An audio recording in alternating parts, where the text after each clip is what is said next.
चला 12 बॉल 28 रोहन खरात. नन्ना मुन्ना जादूगर गोलंदाजीसाठी आलाय. आकाश आणि राजू पाटे ही जोडी मैदानाच्या आतमध्ये. पाहूया प्रचंड वेगातील बॉल पाहायला मिळाला. पहिला बॉल डॉट.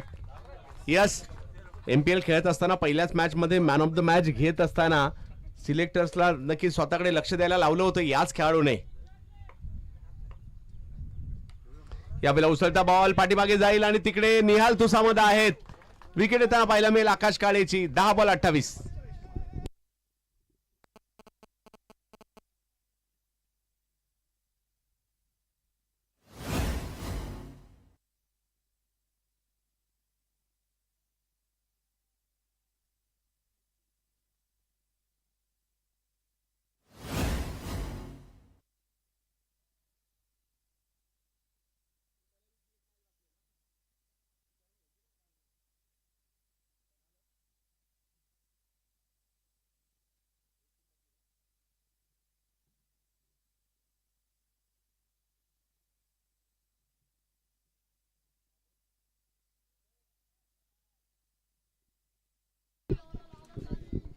शुभम शेख आलेले आहेत. मॅच नाही संपली आहे. चुरस मात्र कायम आहे. रोहन खरात पहिले 2 बॉल मात्र चांगले टाकलेत.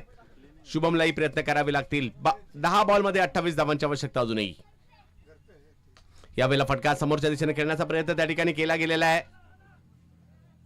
रोहित खरात आलेत तोपर्यंत जर पाहिलं तर एक धाव मिळेल. 27 9 27 9 बॉल 27.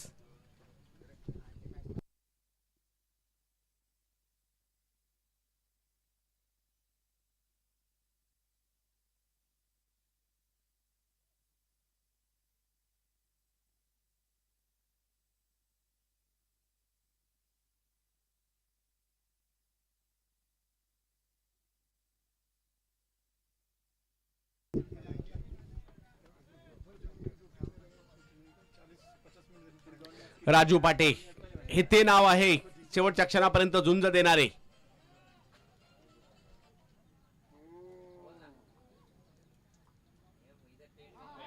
रोहन खरात आणखीन एक चांगला बॉल या ठिकाणी पाहायला मिळतोय.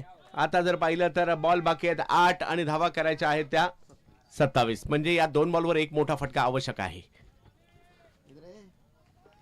रोहन खरात नन्ना मुन्ना जादूगर.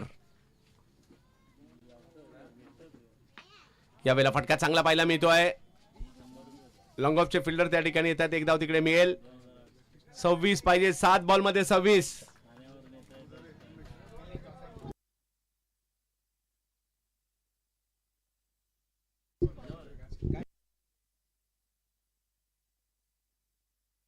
योगेश सरकार टीमचे कॅप्टन डॉन टॉस करण्यासाठी त्वरित या ठिकाणी या. डॉन 4 ओव्हरची मॅच असेल आणि इकडे रोहन खरात सुंदर गोलंदाजीचं प्रात्यक्षिक दाखवताना पाहायला मिळाले. आणि ओव्हर संपली रोहन खरातची. नन्ना मुन्ना जादूगर आला आणि विकेटही घेऊन गेला 2 आणि केवळ 2 धावा खर्च केल्यात रोहन खरातने. आता पाहिलं तर मॅच जिंकण्यासाठी शेवटचे 6 बॉल बाकी आहेत आणि मॅच जिंकण्यासाठी 26 ची आवश्यकता.